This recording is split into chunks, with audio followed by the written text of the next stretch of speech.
Zach.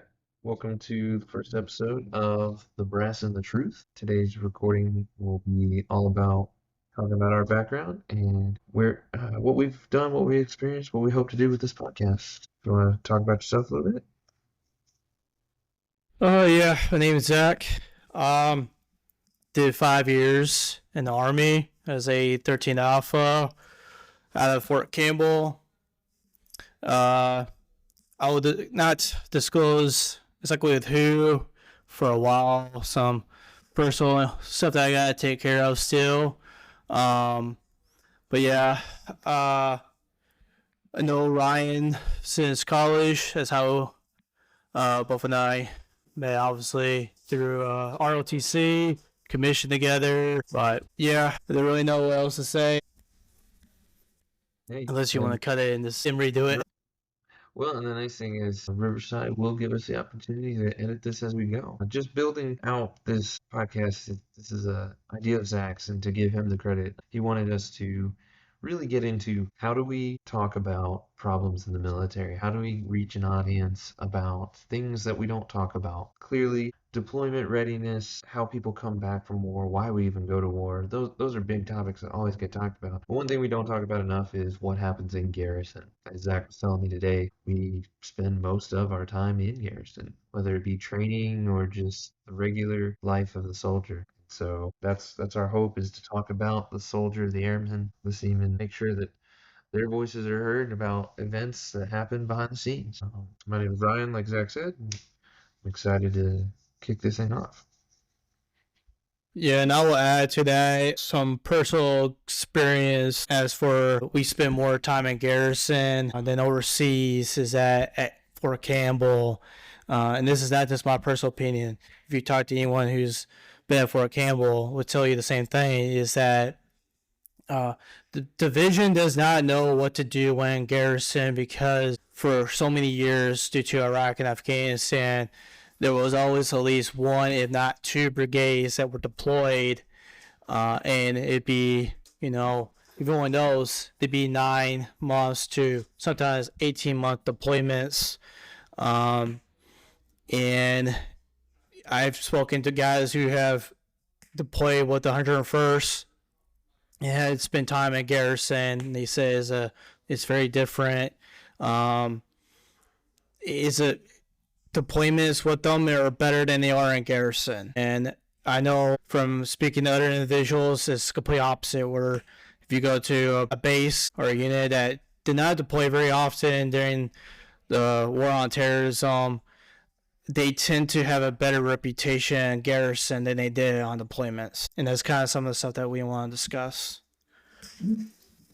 Yeah, I mean, we saw it even going to just Korea. The way our soldiers were treated and the way that we were utilized was just different, from the training aspect, but also to the what we're doing. How many tasks, how many side jobs were we doing in garrison just to fill the time that weren't training, that weren't prep, weren't about war fighting. And I think one of the episodes I really want to do in the future is talking about Hegseth's confirmation hearing and what he's going to do and how we expect to see some changes in the military going forward. Excited to give some of my personal background in the future and dig down into regs on topical discussions as well as just covering the whole state of the service.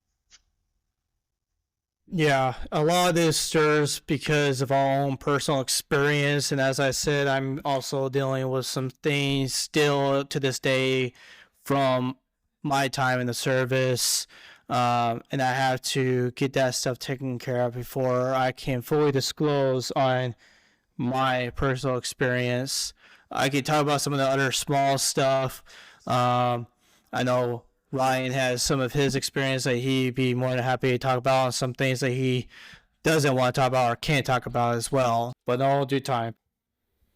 Yeah. Well, and I'll let you know, I've come to peace with a lot of the things, and I'm not a perfect person, but I think one of the things that'll come later on is I do want to talk about my experience in the fullness of it, which some people are going to be like, well, you're just as dumb as the people you talk about. But some of it's also the unjustness. The reason this Mm. podcast is called The Brass and the Truth is because we're not here to necessarily talk trash about the brass, but to highlight, illuminate whatever you will, the discrepancies between the brass and the, those of us in what I call middle management or even the enlisted soldiers. Because one thing we can all agree with is it doesn't take much for the top to weigh down on the bottom.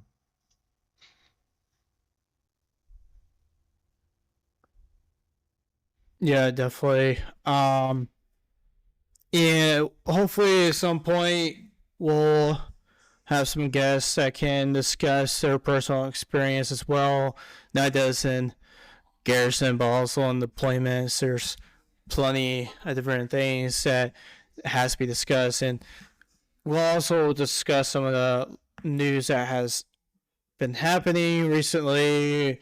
That's like, again, you have PSK's hearing yesterday, some of the things that he plans on doing if he gets confirmed. But we also still have some friends in the service or have recently got out that probably would be more than happy to join in, that can also give their experience as well into it. Part of the reason why we want to kind of focus on more on the garrison is because if you look at some of the podcasters or even social media accounts that focus on the military, they do most of their whistleblowing on deployments, not what's happening in garrison. Those who do their whistleblowing on what happens in garrison, they don't have a podcast like Army What the Fuck Moments. They mostly just stay on to social media. And with today's age, a lot of people are going to podcasts. So we want to kind of get that whistleblowing incidents and stuff that are going on. But that doesn't mean that we will not try to vet the stuff and critique some of the things that happens. Like, was it just or not what has happened? But yeah, we do have a story that we will discuss later on. Yeah, and with that, we'll leave commenting open on Spotify to, when we have viewers comment and give their opinions, give their expertise, and maybe even one day if they know more about the story, maybe we invite them on. But the idea of this is to be transparent as much as we can and give a point of view to different stories that come out. So I would encourage anyone that listens to leave a comment, be respectful, obviously. When we don't know, we shouldn't, overly speculate, but generally, I'm all ears, man. So. And this is not to hash at the military. I don't think of it that we're trying to prevent people from joining up or anything. We'll also give some positive feedback on it. If anybody comments in the posts, in social media, anywhere, and we'll spend some days talking about some of the good things. But part of it is just bring awareness to some of these incidents. But for those who want to join the military, it's just things that they need to be aware.